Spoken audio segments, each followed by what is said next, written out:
Contact us to avail the combo offer of General Studies and Public Administration optional with 20% discount. Good morning everyone. Today we are going to have the Hindu analysis of 23rd September 2021. Okay, let us see which are the important articles from today's The Hindu newspaper. Yes, these are the important developments. First of all, let us take overview of all these articles.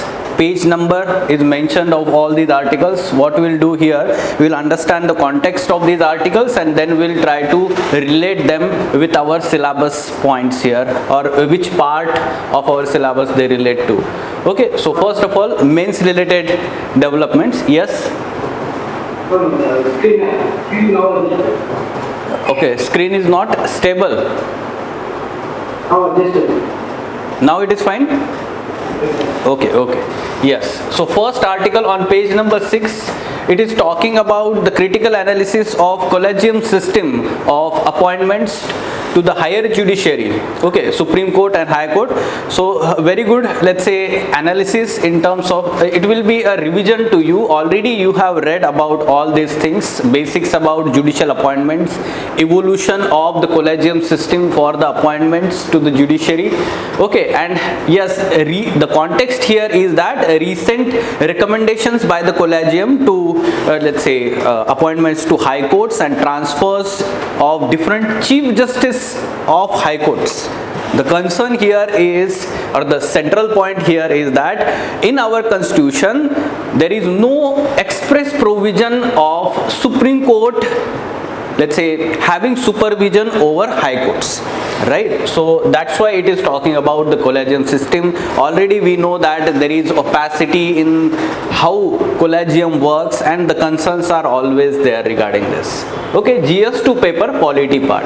Then causes and impact of sea level rise. There is one article on page number 7 which talks about sea level rise. Some facts are mentioned here regarding in last 1 century how much sea level rise has happened as a result of global warming. Okay, and the impact of sea level rise article also talks about vulnerability of the coastal areas in India. Okay, so we are expecting question from sea level rise now. The impact of global warming on sea level rise and let's say its manifestations. So it is important for GS1 paper geography part, GS3 paper environment section also. Then World Health Organization tightens global air quality norms. So it has updated its own 2005 air pollution norms. Okay, so there is one mention of National Clean Air Program in that article. And you may be remembering that this year mains examination GS3 paper, there was straightforward question like what are or discuss the features of this National Clean Air Program for 15 marks. Okay, so we'll try to understand about this program also quickly. We'll learn about this GS3 paper environment section.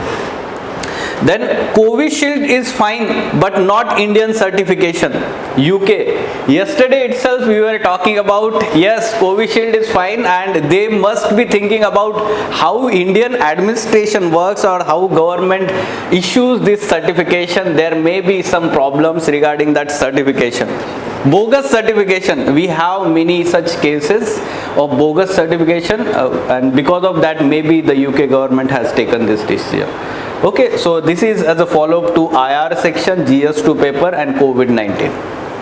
Then rupees 50,000 for each COVID death. Now the government has notified, or Ministry of Home Affairs notified this to the Supreme Court that NDMA has issued directions to the states under its provision of NDMA Act regarding the compensation or ex gratia amount to those people, or we can say relatives of those who died in this COVID-19 pandemic. Okay, so basics about that. This is important from social justice aspect also, because we know that the government or the state in India under Indian Constitution should act as a welfare state, or let's say protecting the vulnerable sections of society. Part of, let's say, social justice aspect is also involved. Now specifically for prelims examination, on first page there is one article on World Rhino Day, 2500 horns turned into the ashes in Assam. So the forest department of Assam has burned all the preserved, not all, let's say most of the preserved one horn rhino, let's say horns they recovered. Okay, so many a times rhinos die. Okay, so they recover that horn. At the same time, why they burned all these horns? This is to burst the myth revolving around that one horn of this one horn rhino. Okay, there are different myths, medicine, like the horns of this one horn rhino are many a times, let's say there are myths around it regarding the medicinal use, or let's say different types of myths are there. To burst that myth, they are burned here. Okay, so that is not important for us, but what is important, basics about all this one horn rhino species that is found in India. There is, let's say, different 5 species of rhinos found in different parts of the world. We'll try to know about the conservation status of all these things. Okay, it is important for a prelims exam. Every year some basic question is asked about important species. Like last year there was question about elephant, there was question about Asian elephant, right? So every year they will ask, the year before that there was question about tiger. Okay, so there can be question about, let's say, snow leopard, or we can expect question about one horn rhino species. Okay, important species where the conservation of this species becomes very important. So basics about them is relevant to our prelims examination. And finally, practice prelims MCQ on today's current affairs. So first article, this judicial selection needs more than a tweak. Let us understand. The context here is that the judicial recommendations by the collegium recently for the High Court judges appointments. Okay, so we all know that recently there are total 8 Chief Justices of High Courts recommendations were given.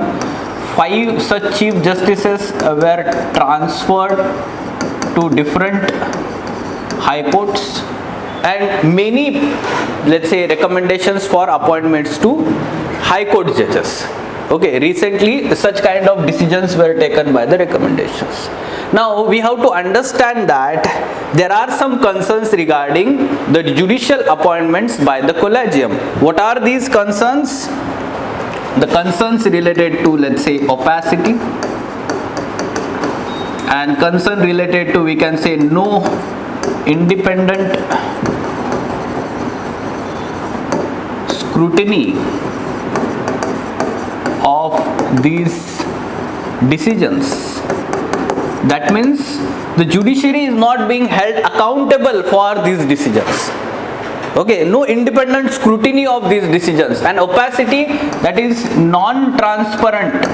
How these decisions are made by the collegium, on what criteria these names are decided, it is not in public domain, and that's why we have to understand public has a right to know all these things, right?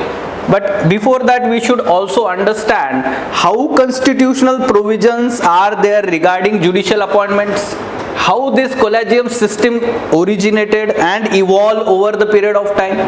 Okay, so basics about that we need to understand. In our constitution, the bedrock principle regarding 3 organs of the state, that is judiciary, legislature and executive. What is that bedrock principle? Separation of powers with checks and balances. There is no watertight separation among these arms like US constitution. Rather, there is checks and balances system. And that checks and balances system between executive and judiciary regarding appointments of the judges. Okay, so judiciary have a check on executive, executive have check on, or we can say that judiciary. In this manner, the checks and balances system works here. What are the original provisions? The system of appointments mentioned in the constitution. What is mentioned in the constitution and what is evolved? two different aspects are there. In prelims examination, this question can be asked. The provisions. So for Supreme Court judges, they are appointed by the President. They are appointed by the President, and they are appointed after consultation with CJI and as many numbers of judges of Supreme Court as he may deem right. Okay, so it is talking about consultation. The specific word is used in our constitution. Okay, consultation. We all know that the Chief Justice of India is appointed by the convention of seniority according to the age, the seniority, but that is convention. There is no mention about how Chief Justice of India should be appointed. He is appointed by the President, but there is convention that the senior most judge is recommended for the appointment of Chief Justice of India by the outgoing Chief Justice of India. Who recommends? Outgoing Chief Justice of India recommends. This convention has been broken in the past, especially during the 1970s, during the Janata government and Indira Gandhi government. But now this convention is strictly followed. Okay, so yes, now appointment of Supreme Court judges and transfers of, sorry, yes, this is fine. Now appointments of High Court judges. Now what constitution talks about High Court judges? It is also appointed by President, right? So High Court judges are also appointed by the President, but after consultation with Chief Justice of India, then Governor of the concerned state and Chief Justice of High Court of that state. In this manner, the specific provisions are there in our constitution. However, this particular system is not followed. Rather, there is evolution of the new system. Yes, this is fine. Consultation with CJI. On the basis of this provision, the collegium system evolved. Let us understand the evolution of collegium system briefly. First of all, yes. So, up till, let's say, first judge's case 1981, the whatever the mention in the constitution, this was followed. But in the first judge's case, SP Gupta case, let's say the primacy of Chief Justice recommendation on judicial appointments, this was declared and refused. Let's say what we can say, the transfers and appointments can be refused for the cogent reasons. That means the ruling gave the executive primacy over judiciary in judicial appointments. This is how the interpretation was in a naive manner done by the judiciary in first judge's case. That means executive has the primacy over the judiciary, but this was overturned in the second judge's case. How? The second judge's case was, let's say, a watershed event in terms of appointments of the judges. In 1993, this, let's say, gave the primacy to the Chief Justice of India. Okay, so, or the judiciary we can say. The majority verdict gave back CJI's power over judicial appointments and transfers. It says that CJI only need to consult two senior most judges. It says that CJI needs to only consult two senior most judges. At the same time, now President is reduced only to the approver. So the present case of President being only the approver, no say to the executive, this started from the second judge's case. Now this further evolved in the third judge's case. How it evolved? There was, let's say, requirement of some kind of we can say further accountability to CJIs and two senior most judges. So the wider consultation was required. And that's why in third judge's case in 1998, so the plurality of 4 senior most Supreme Court judges was considered here as a part of consultation process. This is now considered as collegium. Okay, so this 3 judges cases are very important. This can be asked as a basics question in mains examination. Then there is called as 4th judges case, that is, let's say, regarding 99th Constitutional Amendment Act 2015. It talks about NJAC, National Judicial Appointment Commission, which was, let's say, constituted under this 99th Constitutional Amendment Act. This NJAC had representation to the executives also, and let's say those experts in the common public regarding law. So this had some wider representation in addition to judiciary, or wider say in terms of judicial appointments, and therefore we can understand that to some extent it affected the independence of judiciary, because executive could play the influential role in the appointments. Okay, and that's why in the name of independence of judiciary, where judiciary considered this as a part of basic structure of Indian Constitution, this was declared null and void. 99 Constitution Amendment Act, this was declared as null and void, which is called as 4th judges case, 2016. NJAC was struck down. Fine. So at present the system is collegium system, continued now. Okay. So let us come back to the discussion now. Yes. So in the last part, the writer is saying that Constitution does not envisage power of administrative superintendence in the Supreme Court over high courts. There is, we know that integrated judiciary system in our Constitution, integrated, vertically integrated, Supreme Court, High Court and subordinate judiciary. However, the powers of supervision upon the subordinate courts is given to the high courts, but the power of supervision over the high court is not given to the Supreme Court. That means high courts are independent.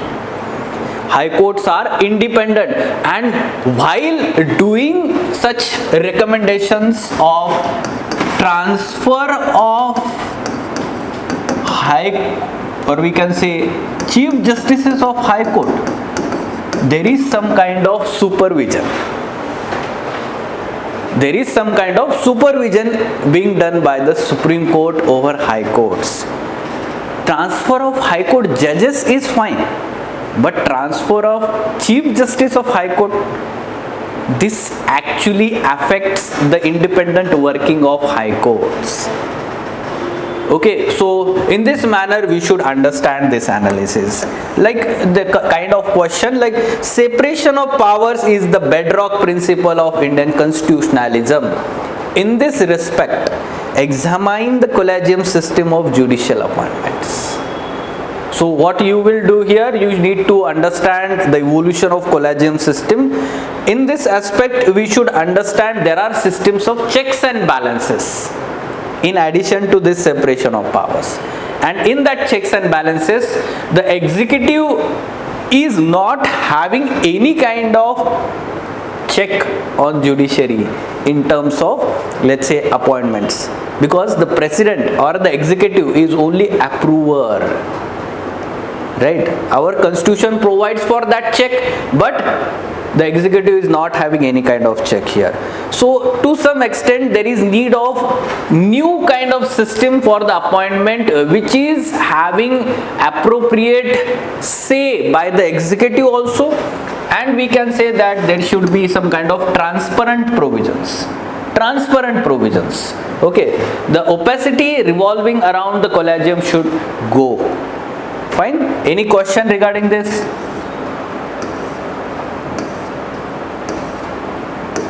Okay, next article, sea level rise is certain. Okay, so the context here is recently 6th assessment report of IPCC was released, Okay, we have discussed in detail in the Hindu analysis also, ED lectures also we have discussed that. Okay, now in that IPCC report it is clearly mentioned that the manifestation of global warming and climate change in terms of sea level rise is going to happen. But first of all, let us understand what is sea level rise. There is something called as mean sea level. There is something called as mean sea level, and when we calculate the increase in sea level above this mean sea level over the long period of time, then we understand whether there is sea level rise or there is sea level drop. Both can happen, both has happened in the past. Okay, but that has happened due to natural reasons. Right? For example, during glacial age, there was sea level drop. There was decrease in sea level, mean sea level.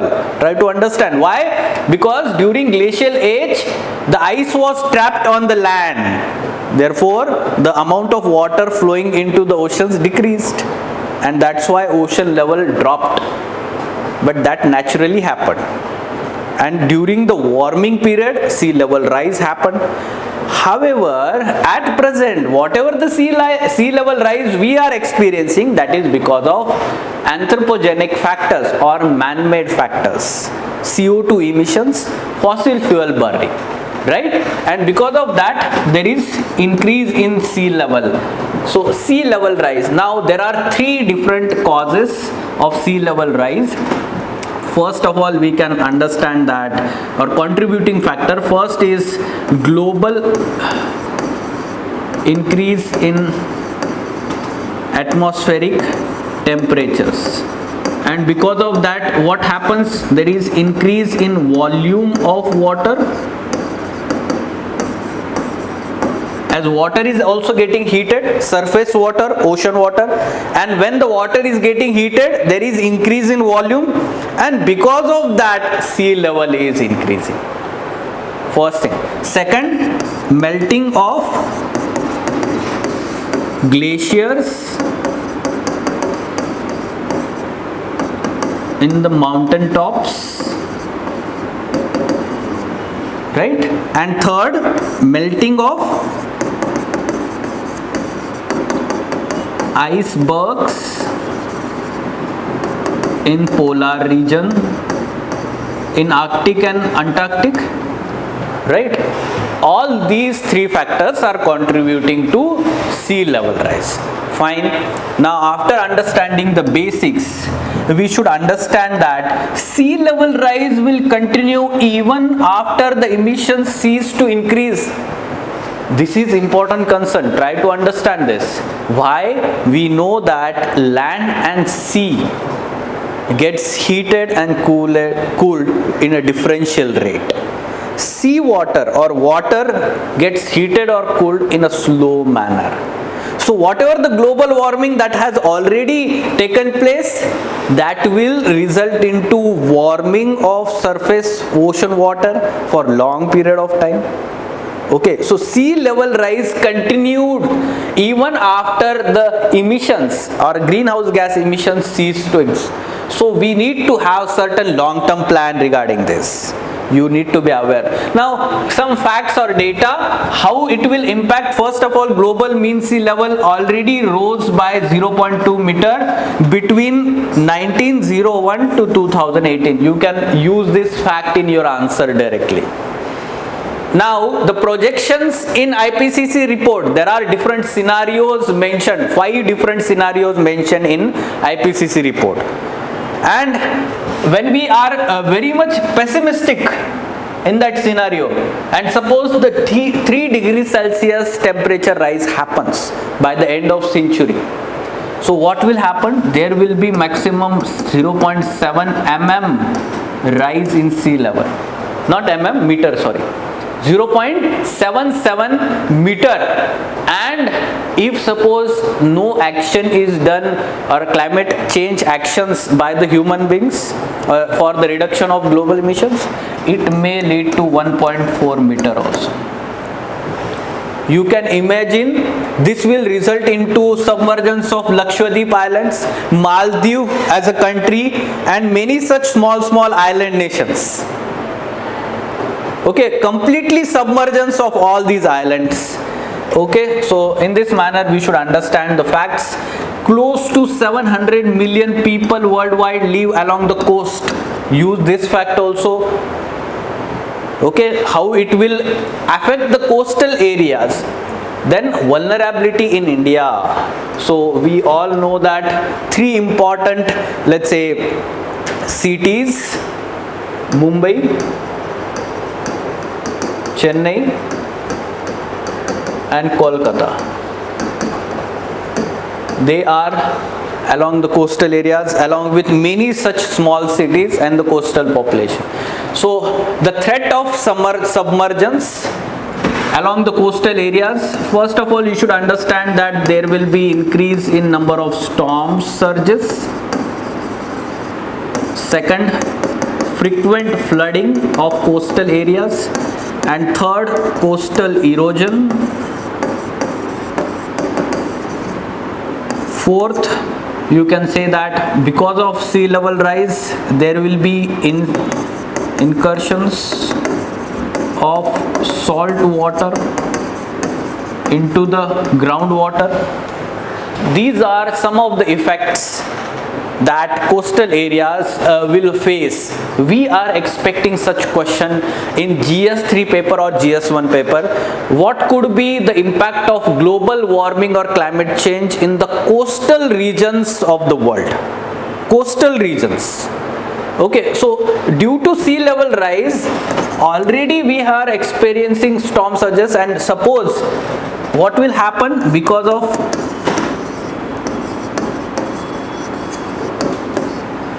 we can expect the higher level of tidal surges also, right? High tide, low tide, their level of rise will also increase with increase in mean sea level. Okay, so ultimately this will be the impact. Now because of, to mitigate this impact, or we can say that we need to adapt to sea level rise, and this is going to be certain. The title of the article, it is saying that sea level rise is certain. So accept that fact and be prepared.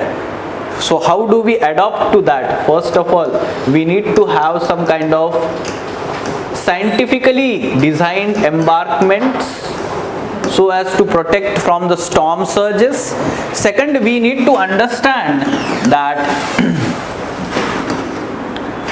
and why these embarkments are required: to protect the roads, infrastructure and human habitations, along with that incursions of salt water into the groundwater.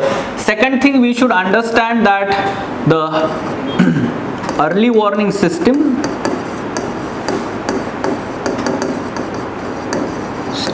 for storm surges and increase in such amount of sea level during different phenomenon, right? So early warning system, especially to the coastal areas, is very important.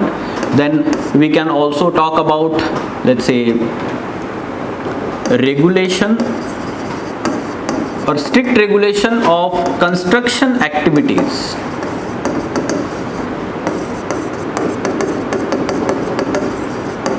In the coastal areas, so CRZ in this aspect is very important. Coastal Regulation Zone, we all know about this. This is issued under Environment Protection Act 1986.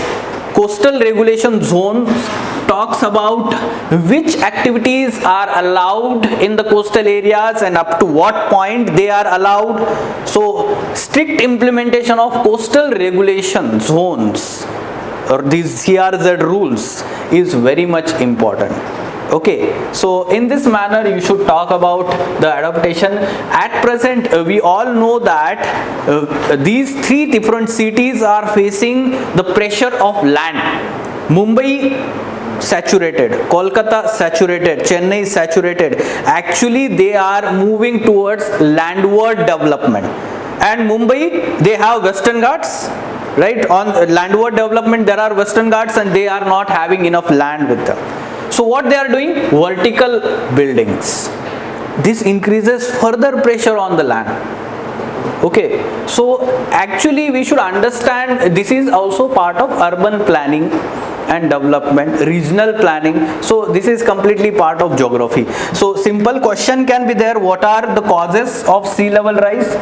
Assess the vulnerability of sea level rise in India and suggest the measures for adaptation for it.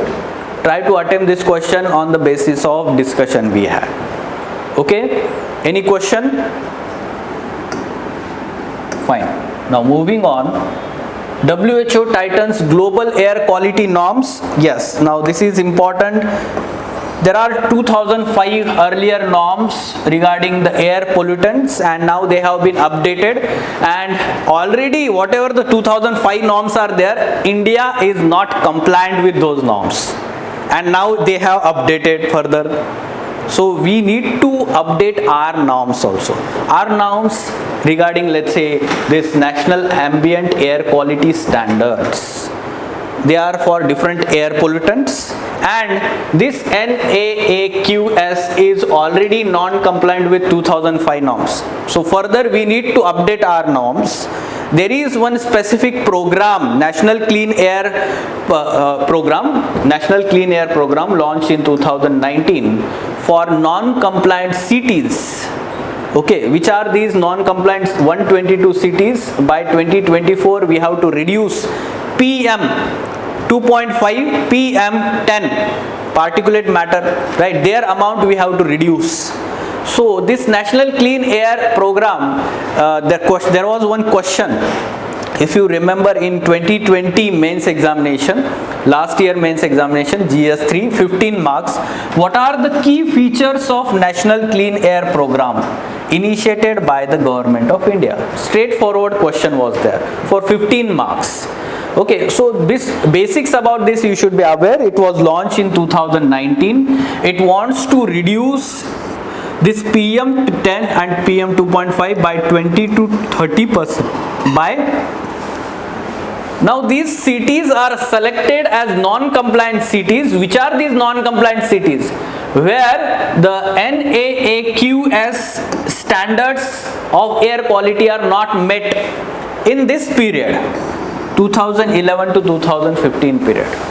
Specific information was required in this answer, and you should be aware about some important national programs, schemes, right? So let us understand the basics about this also, the program, because yes, UPSC already asked, but it can be used in the other ways also. UPSC can ask in prelims examination also.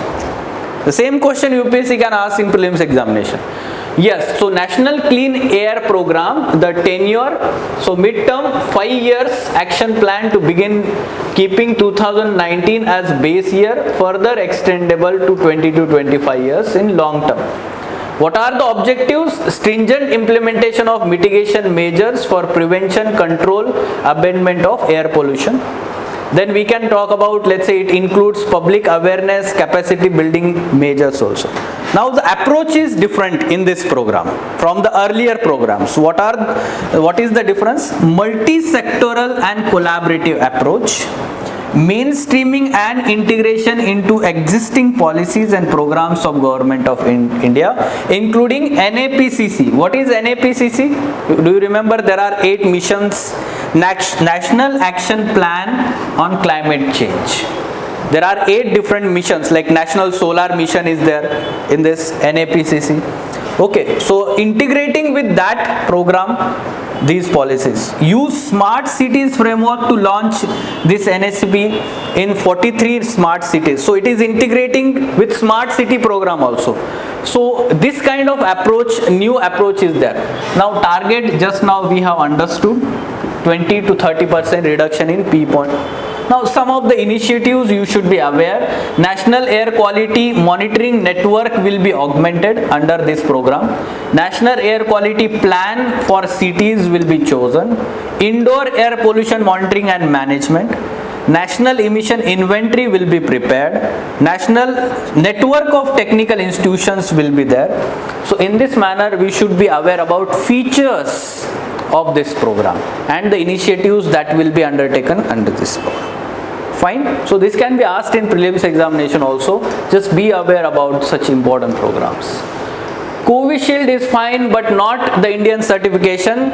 So this why UK has not allowed Indian certification, because there have been cases of dummy certifications, bogus certifications, right? And because of that, UK government does not trust Indian government. But to some extent, yes, Indian government is in talks with UK government, and this problem will be solved. You should be aware about it. So we are having follow up on this. Okay, IR section, GS2 paper, and COVID-19.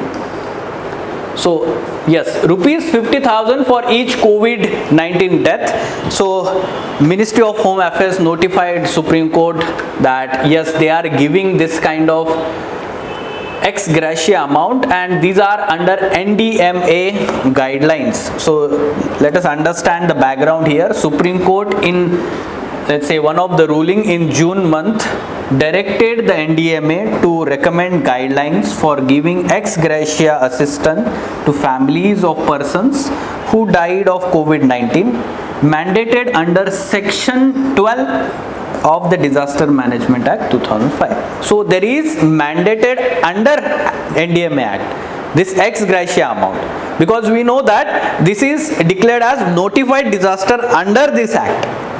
That's why it is responsibility of NDMA or the government to provide that ex gratia amount. And because of that, now 50,000 is the amount decided. How the funds will be given? The states will provide ex gratia relief from State Disaster Response Fund. This particular NDMA provides for two types of fund. Okay, National Disaster Response Fund and State Disaster Response Fund.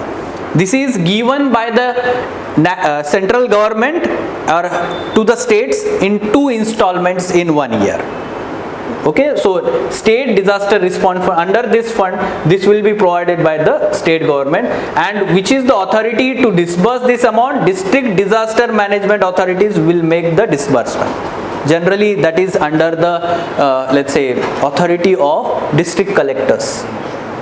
That is under the authority of district collectors. What is the procedure?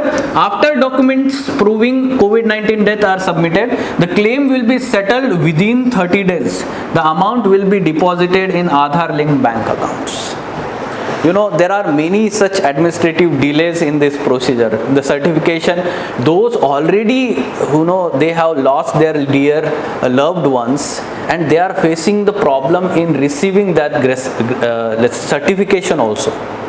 Okay, so this is the problem we are facing, administrative delays. You can give that example also.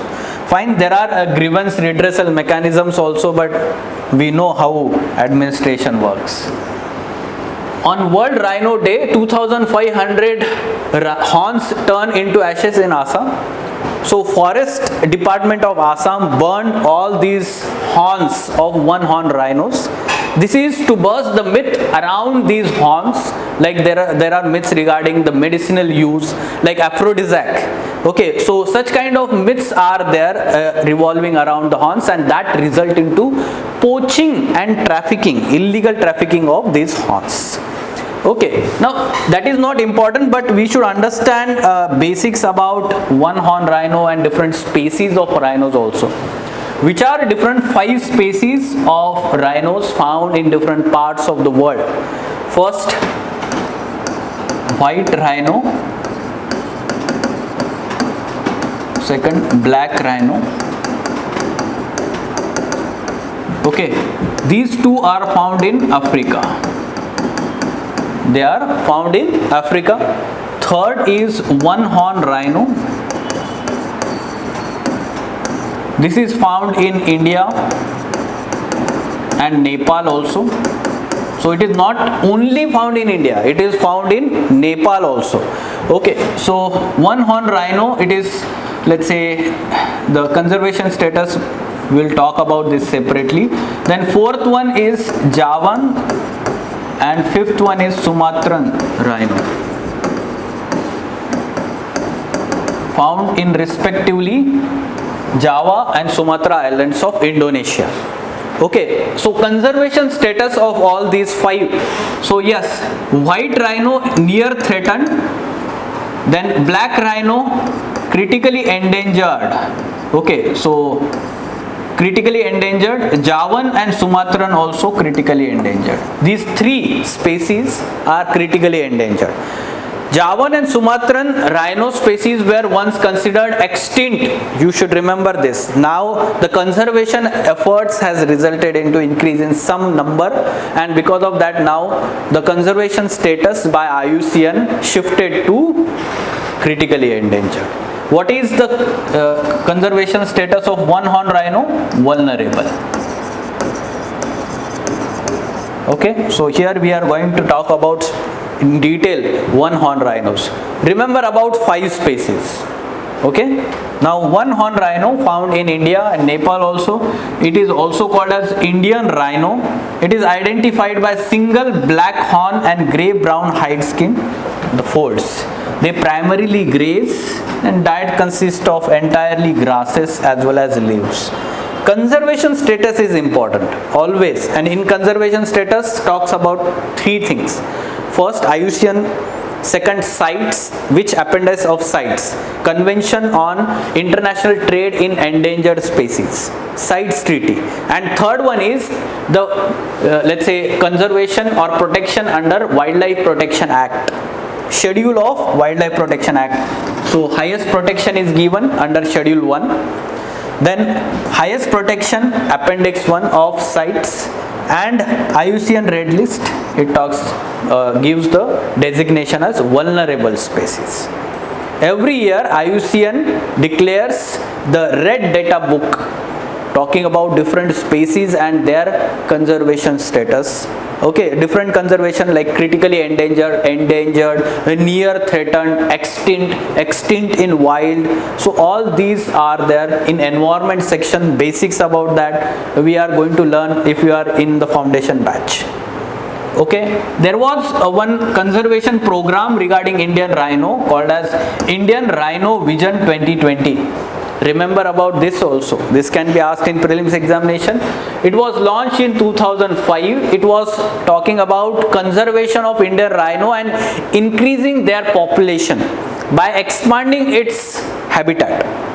Okay, at present Indian rhino is found in 5 protected areas of Assam. Only Assam. Which are these? Yes, Pobitora Wildlife Reserve, then Orang National Park, Kaziranga National Park, and Manas National Park. Remember this. Okay, now protected areas. Last year there were 4 such MCQs in prelims examination on the protected areas for the particular species. Okay, this goal of IRV 2020 was to increase the population to 3,000 by establishing new areas, and this was an initiative of Forest Department of Assam in partnership with Worldwide Fund for Nature and International Rhino Foundation as non-profit organization. Fine, so this much information is sufficient now. So what could be answer to this question then? Yes, try to attempt this.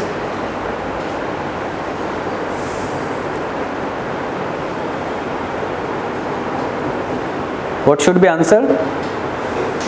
A.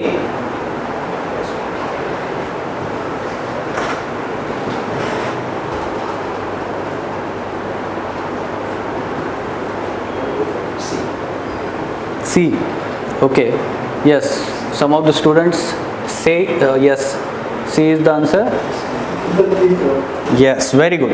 Okay, so just now we talked about the conservation status of all these species. The question specifically talks about critically endangered. Okay, so critically endangered, we talked about Javan and Sumatran, that is fine. Yes, but in African rhinos, black and white, black is critically endangered. Okay, so about white, near threatened. Okay, its species, number of species are more, and this one vulnerable. Okay, so answer is correct, 1, 2, 4 only. Fine. Yes, so these were important articles. Any other question you have about these developments? Fine. Okay, then let us stop. I will meet tomorrow at the same time. Thank you.